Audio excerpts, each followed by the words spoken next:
So, ప్రతి pregnant వుమెన్‌కి thyroid వస్తుందా?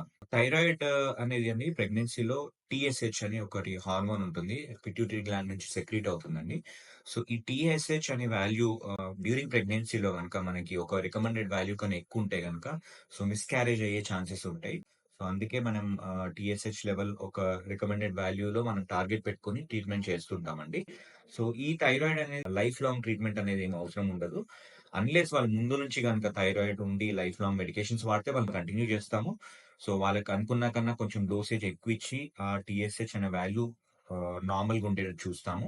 So, ఒకవేళ గనక ప్రెగ్నెన్సీలో గూడా మనం ఈ టీఎస్‌హెచ్ వాల్యూ కన్నా ఎక్కువుంటే వెంటనే మనం ఒక మెడికేషన్ స్టార్ట్ చేసి ఎవ్రీ 4 వీక్స్ ఆర్ 8 వీక్స్ మనం టెస్ట్ చేసుకుంటూ ఆ టీఎస్‌హెచ్ కంట్రోల్‌లో ఉండేటట్టు చూస్తాము. సో, ఇది టెంపరరీ ట్రీట్మెంట్ మాత్రమే ప్రెగ్నెన్సీలో వచ్చే థైరాయిడ్. వాళ్ళని గనక ఆ టీఎస్‌హెచ్ వాల్యూ కంట్రోల్‌లో పెట్టుకుంటే మనకేం కాంప్లికేషన్స్ కాకుండా ఉంటాయి. అండ్ మెడికేషన్స్ కూడా దాన్ని బట్టి డోసేజ్ పెంచడం గాని, తగ్గడం గాని చేస్తూ ఉంటాం.